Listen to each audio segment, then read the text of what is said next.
Olá, bem-vindos à nova temporada do Sementa Digital, um podcast BCN sobre a educação. Neste primeiro episódio da segunda temporada, os nossos convidados discutem sobre como as escolas podem integrar ferramentas tecnológicas sem perder de vista a importância das relações humanas no processo educativo. Para nos falar sobre este tema, convidamos o professor Celestino Magalhães para conversar com o professor Marco Bento. A BCN agradece a ambos por aceitarem o nosso desafio. Para quem nos está a ver e ouvir, já subscreveu o nosso canal? Siga-nos para ficar por dentro dos próximos episódios, em que teremos à conversa vários educadores e especialistas para falar sobre o presente e futuro do ensino. Olá, sejam bem-vindos à segunda temporada do podcast Sementa Digital e nós vamos iniciar este podcast em 2025 com, vamos ver como é que eu digo isto, não é um repetente, mas é com o meu colega e amigo Celestino Magalhães, a quem agradeço muito estar aqui connosco, para nos falar sobre tecnologia e humanização na educação. Vamos encontrar o equilíbrio. Bem-vindo, não pedindo para te apresentares, mas que em 2 linhas digas quem és, para que toda a gente, quem não sabe, fique a saber, se não pode sempre ver na temporada 1, o teu episódio sobre robótica. Obrigado mais uma vez pelo convite para estar aqui presente também nesta segunda edição da Sementa Digital. Obrigado ao Marco, obrigado à BCN. E assim sendo, eu hoje estou no meu aquário, não é? Porque hoje não precisei de me deslocar ao estúdio da BCN, hoje estou no Instituto Piaget, onde sou docente, e inclusive estamos na nossa sala, que não é de futuro, é uma sala de hoje. É uma sala muito mais dinâmica, não só a nível do próprio equipamento que temos na sala, como do próprio mobiliário. E esta sala vem transformar as práticas pedagógicas dos docentes, não só na prática do ensino, mas também na parte da aprendizagem dos próprios alunos. Deixa-me só interromper-te, porque mencionaste algo que não tinha referido, e que tem a ver com o facto de nós estarmos a gravar esta temporada 2 pela primeira vez noutro local. E estamos no Instituto Piaget, como forma referiste, aqui em Vila Nova de Gaia. Estavas a falar do potencial que tem este espaço, neste momento, na formação de professores, essencialmente, porque é isso que é a tua relação aqui também com Piaget, de forma mais direta. E a pergunta que já estavas a responder, antes de te perguntar, é essa mesmo, que é: como é que, na verdade, se nos queres apresentar o espaço, ou seja, este espaço, e quando eu digo apresentar o espaço, é o Piaget hoje, 2025, e esta sala dentro daquilo que é hoje a visão do Instituto Piaget. Ok. Nós, no ano passado, nomeadamente, quando começámos a ter uma visão do que é hoje esta prática do ensino-aprendizagem, percebemos que tem que haver mudanças. Percebemos que os alunos que temos hoje à nossa frente não são os mesmos alunos que tínhamos há 5 anos e que os interesses e as dinâmicas que um professor tem que trazer para dentro da sala de aula também tinha que ser diferente. E então percebemos que tínhamos que alterar não só o próprio mobiliário, isto é, a própria construção e organização espacial da sala de aula, para permitir também a integração de metodologias mais dinâmicas e ativas, e também estas pedagogias inovadoras, de modo a envolver os alunos mais no processo e na construção do seu conhecimento. E assim surgiu esta sala, a necessidade de fazer um levantamento de como é que poderíamos transformar um espaço dito tradicional, porque as nossas salas de aula eram não muito diferentes das outras salas de aula que estamos habituados nas outras instituições de ensino, e fizemos esse levantamento para perceber onde é que poderíamos fazer essas alterações. Começamos por perceber qual era o mobiliário mais adequado para este espaço, em que temos as nossas cadeiras amovíveis e se precisarem de ser de uma forma individual, tem na mesma o seu suporte para o aluno estar com o seu... Uma das intenções é flexibilizar o espaço e a interação que é feita com os alunos, não é? Exatamente. Essa é uma das primeiras ideias, não é? Ou seja, nós nas salas anteriores estávamos, se calhar, limitados à própria movimentação do professor pela sala. Com estes espaços, tendo este mobiliário mais dinâmico, como eu estava a dizer, as mesmas cadeiras individuais, que se for necessário, cada um está na sua cadeira ou juntar em grupo que elas podem se deslocar. Termos aqui mesas em que, pela própria disposição, nós conseguimos fazer ilhas, conseguimos fazer grupos para eles estarem a trabalhar de forma colaborativa, de forma cooperativa. E permite também a tal deslocação do docente por entre os alunos para ir acompanhando e fazendo sempre este acompanhamento de uma forma muito mais próxima, de uma forma muito mais direta, porque se formos a ver antigamente, e principalmente a nível do ensino superior, havia a tendência de ser o professor a debitar os conteúdos e o aluno tinha que ou tomar os apontamentos ou ficar à espera das fotocópias ou dos ditos PowerPoints. Hoje não. Hoje imprimimos neste trabalho diário com os alunos uma responsabilização muito mais evidente e muito mais ativa por parte deles, onde eles são chamados a ter um papel mais dinâmico e mais intervencionista na própria aula e não só na parte também com os próprios pares, com os próprios colegas, em que eles colaboram, cooperam, apresentam as suas opiniões e as suas ideias, isto é, estimular o espírito crítico destes alunos. Uma das dimensões que apresentaste sobre este é exatamente o espaço físico, do ponto de vista de layouts e de mobiliário. O que é que há mais nesta sala que a torna especial? Para além do mobiliário, temos um painel interativo que nos permite uma interação e um ambiente de aprendizagem muito mais dinâmico, porque não é só um painel onde o próprio docente traz os seus conteúdos, explora os conteúdos e pode fazer a ligação online, à web, ou até fazer videoconferência para o caso de termos alunos em casa, porque nós também temos aqui ambientes híbridos de aprendizagem, ou seja, presencial e no online, mas também chamar os próprios alunos a interagir no próprio quadro interativo que ele permite, ou neste painel interativo que permite de dinamizar atividades um bocadinho diferentes dos chamados quadros que tínhamos de projeção, os quadros em que usávamos basicamente para estas projeções. Para além disso, também temos aqui uma série de tecnologia que nos permitiu criar áreas diferentes. Temos a área da robótica, onde podemos explorar exatamente este conteúdo com os robôs, a robótica educativa, de modo a que eles depois o levem esse conhecimento e apliquem nos seus locais de trabalho, nas escolas. Porquê? Porque nós já temos alunos que, mesmo sendo a formação inicial de professores, eles já estão em estágio e eles podem requisitar este material para levar para o seu local de trabalho e aplicarem e fazerem os seus projetos e até os seus planos de trabalho. Temos também a área de realidade virtual. Também temos um conjunto de óculos em que eles podem pegar nos óculos e levar para qualquer espaço, não quer dizer que fiquem limitados apenas a uma área, podem levar para os grupos, podem levar nas cadeiras, podem se movimentar nesta sala com os óculos de realidade virtual, quer dizer, o movimentar não é o andar com os óculos, porque isso também pode ter a parte da segurança, porque perdem aquela sensibilidade do espacial, mas podem nos usar em qualquer situação. Temos também a nossa área de impressão 3D, onde, por exemplo, em algumas atividades que eles fazem, em algumas unidades curriculares, estamos a lembrar, por exemplo, em matemática, quando estamos a explorar a parte dos objetos tridimensionais, eles podem desenhar e imprimir na impressora e guardarem os objetos ou construírem, até estão aqui alguns já aí colocados nos armários, e temos depois o nosso estúdio de vídeo, que temos um chroma key, onde eles também são desafiados a fazerem os seus roteiros, as suas narrativas digitais, criarem num primeiro momento o storyboard, sempre com a orientação do professor, e é aqui que nós andamos com eles, mediante o desafio e a atividade que lhes propomos, a acompanhar, ou seja, a nossa intenção não é colocar a atividade e esperar que eles nos entreguem quando o prazo foi definido. É acompanhar sempre esta produção e que depois então os desafiamos, pegar nesse storyboard e fazer o seu storytelling, a narrativa digital e fazer a edição de vídeo. Portanto, eles aqui podem se movimentar em qualquer espaço e não é obrigatório que todos os alunos estejam no mesmo espaço ao mesmo tempo ou a fazer a mesma coisa ao mesmo tempo. Tendo em conta toda a tecnologia que neste momento está num espaço como este, e este espaço é o reflexo daquilo que são muitos espaços que nós temos no país com este tipo de ambiente, maioritariamente não no ensino superior, embora existam também casos no ensino superior, estou a lembrar da Universidade de Lisboa, da Universidade de Aveiro, mas grande parte das escolas, temos muitas escolas públicas, não é? Segundo as últimas contas, são cerca de 400 espaços que podemos chamar de salas de ambientes inovadores, as tais denominadas salas do futuro, enfim.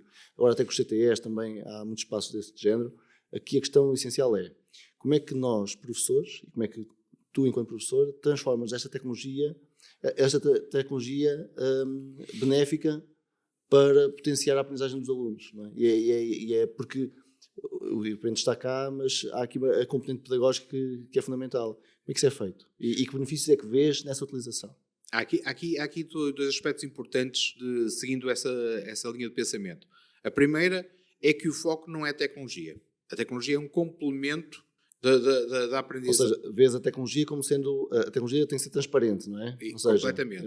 Ela vai ser usada sem eu ter que, na verdade, focar-me nessa utilização. A tecnologia é um instrumento. É mais um recurso. É pelo desafio, não é? Nosso desafio, e a tecnologia vai ser usada para resolver desafios. Claro. Ou seja, é mais um recurso que nós temos ao nosso alcance. É mais tal como estava a dizer, um instrumento que eu posso utilizar para operacionalizar as minhas práticas pedagógicas e ajudar os alunos a produzir e a construir o seu conhecimento. Mas há aqui outro aspecto muito importante, que também nós, enquanto Instituto PAG, priorizamos e que lhe damos extrema importância, que é a formação dos professores. Ou seja, perceberem... Dos professores dos professores. Dos professores dos professores, ou seja, os docentes do próprio Instituto PAG, que depois vão trabalhar com os alunos com os futuros professores. Com os futuros professores, exatamente, e mesmo nas outras áreas, não quer dizer que seja só ligado e direcionado para a educação.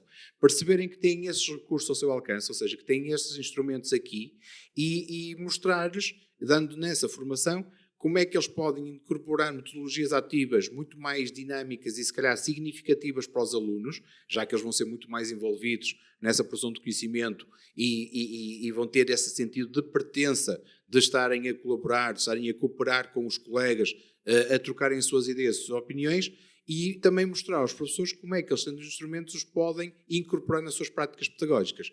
Claro que, por vezes, é complicado para aqueles professores que estão habituados a dar as suas aulas de uma maneira, se calhar, muito mais expositiva, se calhar muito mais de projetar os conteúdos, às vezes têm dificuldade, mas como é que eu posso pegar numa robótica, como é que eu posso pegar numa realidade virtual e integrar isto nos meus conteúdos que eu tenho que trabalhar do currículo com os meus alunos? E a formação é essencial.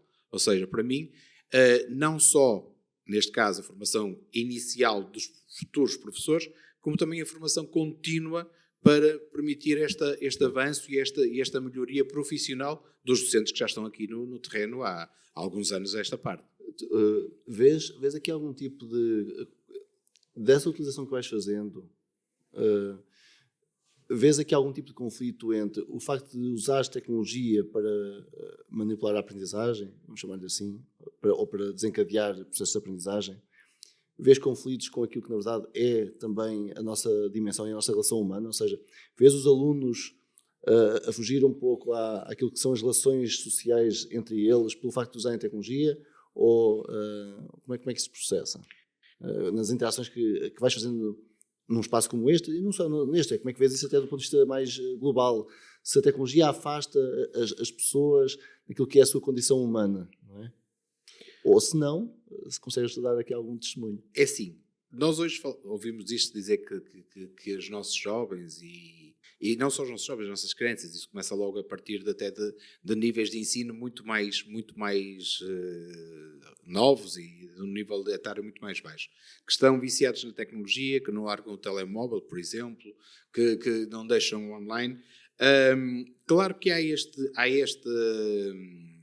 não digo perigo, mas pode haver esta tendência de ficarem um bocadinho desta distração causada pelos dispositivos móveis, ok? Mas é aí que nós, enquanto docentes, também temos que intervir. Porquê? Porque nós, enquanto seres humanos... Docentes e pais. Docentes e pais. Eu sou pai. E ia chegar já aqui um bocadinho nessa situação. Nós, enquanto docentes e pais, e pegando nessa parte, nós temos que perceber que a tecnologia hoje, inevitavelmente, está presente e vai estar cada vez mais presente nas vidas, não só na nossa, como também dos nossos jovens e das crianças e destes jovens adultos, que ao fim e ao cabo nós recebemos adultos que estão a iniciar este estado, esta faixa etária. Esta empatia e que nós vamos trazer, porque não pegar nessa tecnologia que eles trazem, nesse gosto que eles gostam por tecnologia e fazer esse uso ou levar este uso em direção às nossas intenções pedagógicas, porque nós sabemos que inevitavelmente eles estão sempre com o telemóvel, estão sempre a ter a tendência de ir ver a rede social ou ir ver a mensagem do WhatsApp, então por que não pegar até no próprio recurso que o aluno traz E através desta interação e desta empatia que nós vamos colocando, porque é sempre fundamental que nós criemos uma ponte empática com os nossos estudantes, ok?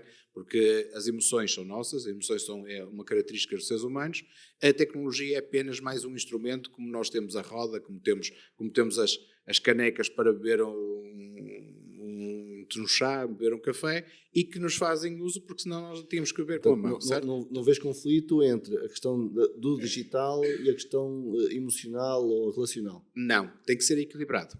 Ou seja, nós temos que perceber que o digital, como eu estava há bocado a dizer e como disse, que o foco não é a tecnologia em si, é um recurso, é um meio para atingir um fim. Eu tenho que equilibrar exatamente a integração da tecnologia com todos os processos pedagógicos que uso dentro da sala de aula. Como estava a dizer e como pai. Eu vejo que também a tecnologia traz outras vantagens. Ainda há bem pouco tempo, no final de dezembro, eu fui convidado para estar num evento em Lisboa, num evento cultural de gaming. Portanto, ou seja, à primeira vista até o gaming não tem nada a ver com o ensino, e no entanto tem muito a ver com o ensino. E os meus filhos, porque jogam online e jogam de aspecto lúdico para se divertir, conheciam amigos, nomeadamente de Setúbal e de Aveiro, que não os conheciam fisicamente, e como foram comigo acompanhar o evento, pediram se eu conseguia arranjar também entradas para os amigos, de modo que eles também iram ao evento gaming e se encontrarem-se todos no mesmo espaço. Exatamente, físico. E encontraram-se presencialmente, ou seja, dizemos que as crianças hoje e os jovens vivem isolados atrás da tecnologia. Não é bem assim. Eles, mesmo através do meio digital, criam redes sociais, socializam com outros colegas, usam recursos diferentes. Enquanto São se calhar redes sociais por alguma razão, não é? Exatamente. Enquanto que no nosso tempo, se calhar nós, e as condições eram diferentes, e não vamos entrar agora por esse campo. Nós vinhamos para a rua jogar à apanhada, jogar à bola, fazer as escondidas. Não tínhamos digital, hoje, não é? Porque não tínhamos digital. Exatamente. Ou seja, porque se calhar não haviam essas condições digitais. Hoje, não quer dizer que este digital que os vai isolar. Claro que tem que ser sempre com o seu peso e medida, tem que ser sempre equilibrado. Sim, tem que haver regulação e algum controle sobre. Não é? Claro. Mas isso é educável, é isso que estás a dizer. Não é? Que é o papel dos pais. Que é o papel e da escola. Da escola, dos pais principalmente, e vem de casa para a escola, certo? Nós temos que dar uma continuidade. Mas para mim, o processo começa em casa. Mas há pais que na verdade não sabem como fazer. Claro. E por isso é que é importante estas recomendações às vezes que são feitas às escolas de proibições terem a decência de perceber que são a única forma de chegar a alguns alunos, porque se for proibido dentro de uma escola, em algumas famílias os pais podem não saber como fazer e a escola é o único meio para lá chegar. Não é? Claro que sim, e é assim, reparem, quando se diz esta proibição, é exatamente para evitar esses casos mais extremos. Porquê? Claro. Porque os pais também não foram ensinados, que também não têm um know-how para ajudar os próprios filhos a controlar esse uso da tecnologia e fazê-lo de uma forma mais proveitosa possível. Mas nós, na escola, temos professores que os ensinam os nossos alunos e que ensinam também os nossos jovens. Porque mesmo quando eles fazem este uso, e que às vezes a uma primeira vista, nós vemos quando recebemos os jovens pela primeira vez, eles têm a tendência a estar sempre com o telemóvel, estar sempre a pegar nas mensagens, a ver as redes, seja o que for. E a partir com o desenrolar das próprias aulas, e a partir que nos começamos a envolver, e aquilo que eu dizia, o seu envolvimento e ter aquele sentido de pertença na aula, e eles perceberem que são responsabilizados pela sua ação, não só perante o docente, mas perante os outros colegas, porque quando os estou a desafiar a fazer um trabalho em grupo, a colaborar com os colegas, eles têm que se responsabilizar com o trabalho que têm que realizar perante os seus pares. E são os próprios pares que, por vezes, os responsabilizam quando as coisas não estão a correr muito bem. Nós vemos que, inicialmente, até há esta tendência de ficarem agarrados à tecnologia e depois aquilo começa-se a dispersar porque a nossa ação pedagógica e a maneira como nós vamos criar os desafios e como os vamos envolver no seu próprio processo de aprendizagem para produzir o conhecimento é que vai fazer toda a diferença. Esse é o desafio que tenho para ti agora. É se consegues dar exemplos práticos da forma como, na verdade, essa tecnologia, estando de forma transparente, consideras que os alunos, na verdade, estão a colaborar, estão a trabalhar as tais relações com o uso da tecnologia. Podes dar exemplos, agradecer que desse exemplos até sim, claro. daquilo que pode ser feito num espaço como este, mas como é que isso pode ser feito? Muito simples, ou de maneiras que nós podemos usar isso. Por exemplo, ferramentas como o Padlet, ok? Eu uso o Padlet não só como sendo, por exemplo, um mural ou um ambiente onde vamos fazer brainstorming de alguns conteúdos, de algumas ideias em que todos eles colaboram e é projetado, por exemplo, no painel e eles estão a ver os contributos dos colegas e podem comentar e podem ser ouvidos. E pode ser feito também presencialmente, porque nós podemos estar aqui e cada um faz oralmente e coloca também no meio digital, e este Padlet serve como um elemento para despoletar alguns pensamentos e algumas ideias para onde nós vamos direcionando o que queremos que eles explorem. Outra situação era, como eu disse há bocado, o vídeo. Eles criarem os próprios storyboards em conjunto sobre uma determinada temática, dar-lhes a liberdade de eles serem criativos e serem originais, e depois eles, de forma colaborativa, fazem o vídeo, vão lá fora a captar imagens, fazer pequenos clipes e depois fazemos edição, por exemplo, no nível de sala de aula para os ajudar a usar as ferramentas. Outra situação é com os óculos de realidade virtual. Eles próprios que usarem os óculos para criar e usar ferramentas, por exemplo, o Frame VR, para criar um ambiente imersivo, onde eles recolhem os elementos, colaboram na criação desse ambiente imersivo e trocam ideias e trocam opiniões, não só em pequeno grupo, também em grupo de turma, quando todos temos que discutir algumas dessas ações, e usam essas ferramentas. Claro que eu tenho parte da robótica, por exemplo, criarem e trazerem desafios. Eu costumo trabalhar sempre com eles de forma colaborativa ou cooperativa, ou seja, em trios, em pequenos grupos, para os obrigar a discutir e apresentar as suas ideias e estimular o espírito crítico. E aí estás a usar o objeto tecnológico, vamos chamar-lhe assim, digital, mas na verdade para os confrontar com aquilo que são relações humanas. Completamente. É aquilo que eu digo. A presença humana tem que estar sempre lá. E nós fazemos isso quando, em vez de eles estarem a desenvolver, e não digo que também não seja importante, o seu trabalho autónomo, de forma individual, no seu espaço, no seu tempo, que eles depois têm isso para gerirem mediante as suas vidas, dentro da sala de aula, eu quase que os obrigo a estarem sempre a criar estes laços, a criar estas relações humanas. E uma das condições que eu tenho é que todos têm que trabalhar com todos. Ok?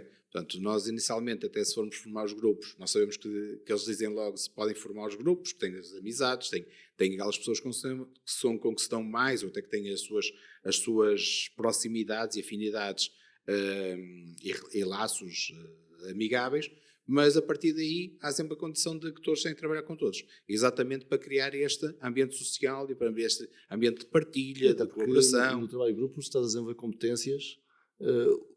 Tu, como professor, és o único que conhece exatamente os teus alunos para saber como é que eles, na verdade, devem ser agrupados para explorar o máximo de cada um deles. Completamente, porque inicialmente tu não os conheces, ou até podes já conhecer de alguns, mas depois com o decorrer das tuas aulas vais perceber, porque há aqueles que são mais visuais, que até são mais extrovertidos, há aqueles que são mais introvertidos, há aqueles que gostam mais de produzir de forma escrita, há outro que gosta mais de tirar fotografias, e tu depois consegues criar grupos heterogéneos, onde eles próprios entre si ensinam aos outros e ajudam os outros a produzir para desenvolver essas competências e estas habilidades que mesmo não sendo só estritamente direcionadas para esta unidade curricular, são transversais a todas as outras unidades curriculares que eles vão ter ao longo da sua formação e ao longo do seu curso. Se tivesses que fazer uma recomendação às pessoas que nos estão a ver e ouvir sobre como é que podiam aproveitar melhor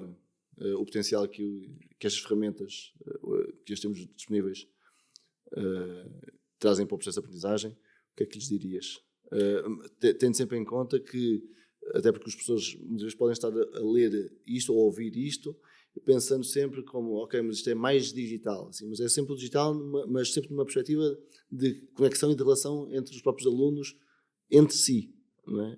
Mantendo a transparência digital, conforme temos estado a falar. Ou seja, tendo em atenção na criação e neste estreitamento dos laços sociais e nesta empatia que até os próprios alunos têm que criar entre os pares. Desculpem.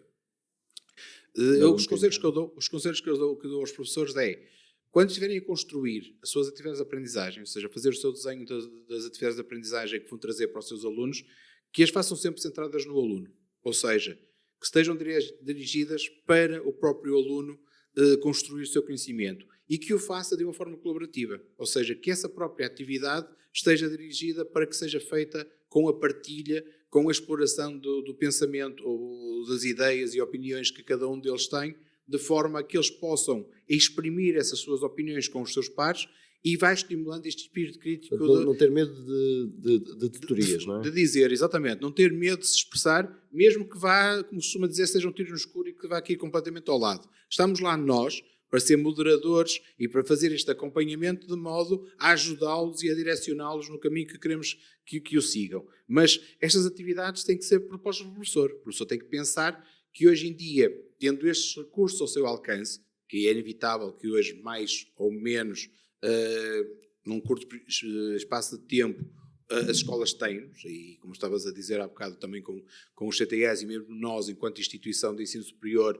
há agora os consórcios, do qual o Piaget também faz parte, nomeadamente o Pedagogia 21, onde uma das características é mesmo dotar as várias instituições parceiras de equipamentos, não só tecnologia como também mobiliário, que promovem estas dinâmicas dentro do ambiente.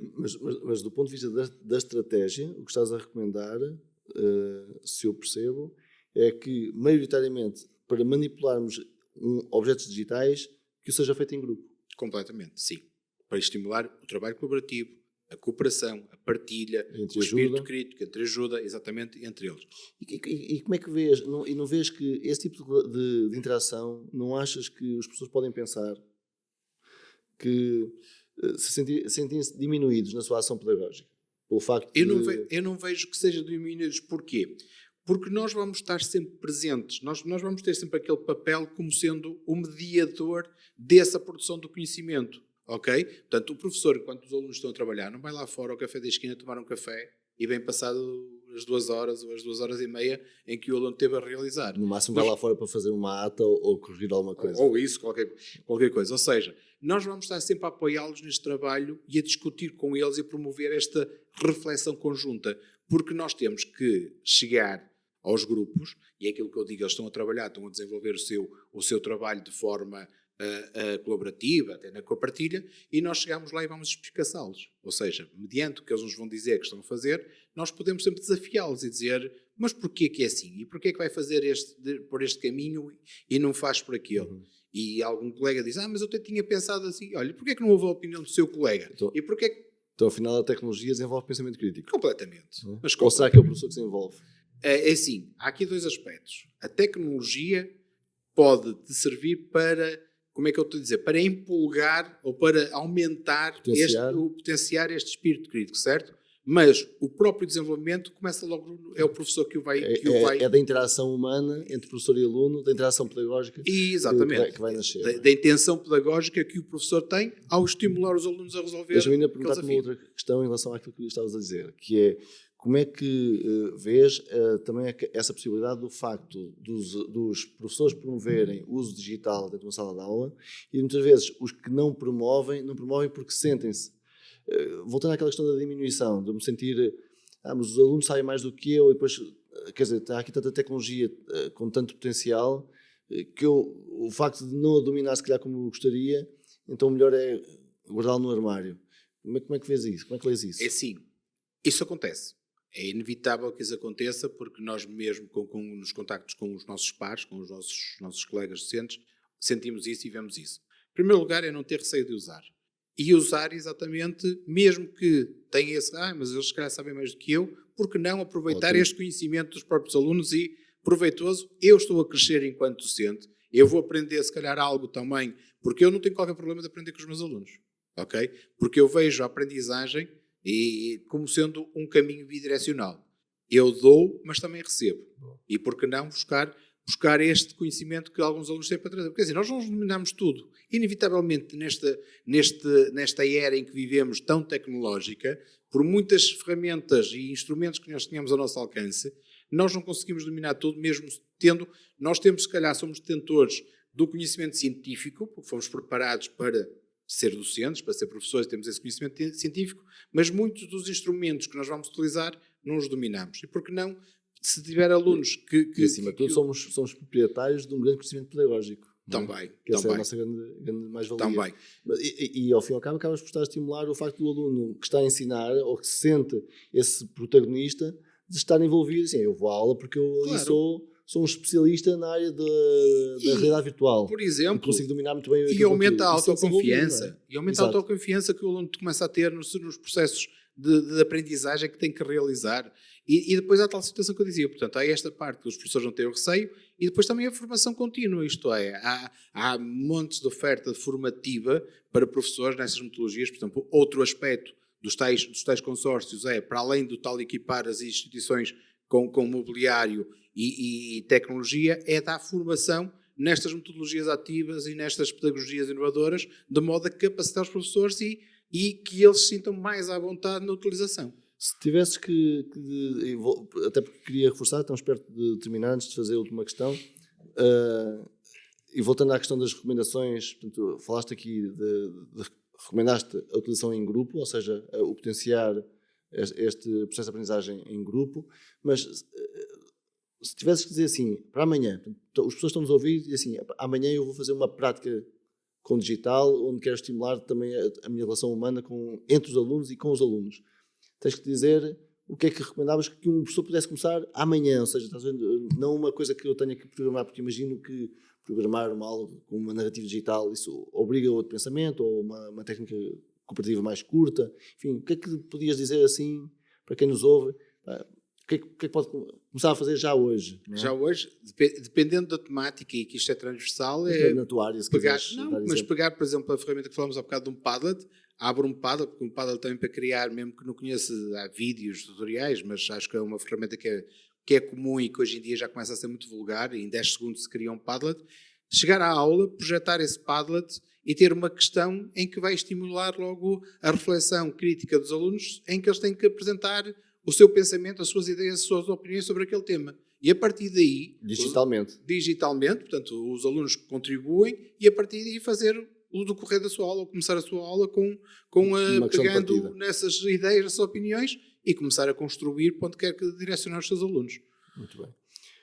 Ou então, por exemplo, algo muito simples. No início do ano letivo, que nós temos sempre aquela parte que recebemos as turmas novas.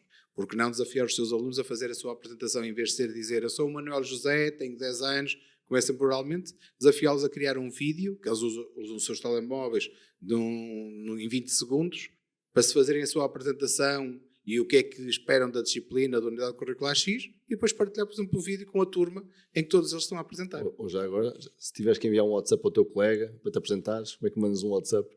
Exato, também pode ser. Tu fazer uma apresentação, pode ser curioso. Claro. Como é que vês o futuro da educação a partir de hoje, 2025? Eu acho que já devia ser, não era só 2025, já devia ter sido usados esta parte. Mas pegando em 2025, inevitavelmente a educação tem que passar por um ecossistema híbrido. Eu não vejo a retroceder aos tempos em que era professor ou que era aluno, em que tínhamos, eu não digo que não vamos deixar de usar, em que tínhamos o papel e o papel continua, a caneta continua, por isso é que eu digo que é um ambiente híbrido, mas que era usado exclusivamente em que tínhamos que abrir o livro na página X para fazer a questão Y, para responder com 4 parágrafos. Nós hoje temos é que integrar, mais do que nunca, este digital, esta tecnologia que temos ao nosso alcance nas nossas práticas pedagógicas. Eu vejo que o professor hoje tem que se reinventar dentro da sala de aula. Eu sei que também tem a nossa classe, independentemente do nível de ensino que está sujeito, há muito esta tendência de acomodação, ou seja, eu já tenho 40 anos, já tenho 50 anos, já tenho 60 anos, e então já não é para mim. Mas também vejo o contrário. Também vejo muitos colegas a quererem mais e saber mais, e mesmo estando perto, às vezes, da reforma, quererem perceber como é que, tendo este digital ao seu alcance, o podem fazer. Portanto, será inevitavelmente um ecossistema híbrido. A educação, a parte, seja dele em que nível for, vai ter que passar por um ecossistema híbrido. E a formação de professores é fundamental exatamente para perceber e colocá-los também, mostrar estas práticas, esta partilha de práticas, de modo a que eles também levem para o seu terreno, para o seu público-alvo e comecem ainda a estar à vontade na sua integração. Para finalizar, e nós costumamos encerrar perguntando sempre o que é para ti ser professor, ou o que é para a pessoa convidar como ser professor. Como já cá estiveste, eu já sei o que é para ti ser professor, preparei-te uma rasteira, que é o que é para ti seres professor de professores, que é para ser um bocadinho... Eu, ser professor de professores, gosto de me ver como um desafiador. Ou seja, gosto de trazer desafios, por assim dizer, e desculpem o pleonasmo, desafiador, desafios, que os deixem a pensar, ou seja, que os deixem a questionar porque é que eu implementando e se calhar transformando um bocadinho do que era a minha primeira ideia pedagógica para fazer com os meus futuros alunos e levando isso para terreno, como é que eu vou ter se calhar uma vantagem muito maior, que é que os meus alunos aprendam. Porque qualquer professor, o seu objetivo máximo é que os seus alunos aprendam. E eu gosto de me ver como um desafiador destes futuros professores para que eles então aceitem estes desafios e os levem daqui, do nosso ecossistema, para os vários locais onde vão estar envolvidos. Quero agradecer-te por teres uma vez mais respondido aos desafios também. Exato. É desafiador e desafiado, e para mim é uma honra ter começado esta segunda temporada contigo, meu amigo, e a quem nos ouve, ou quem nos vê, até ao próximo episódio. Muito obrigado. A todos os nossos ouvintes, obrigado por se juntarem a nós em mais um episódio do podcast Sebenta Digital da BCN. Neste episódio, discutimos como encontrar o equilíbrio entre a tecnologia e a humanização na educação com o professor Celestino Magalhães. No próximo episódio, iremos falar sobre a inteligência artificial e o impacto na avaliação. Será mais uma oportunidade para explorar soluções práticas que moldam o ensino para o futuro. Até lá, não se esqueçam de subscrever o nosso podcast e partilhar com colegas e amigos. Até breve!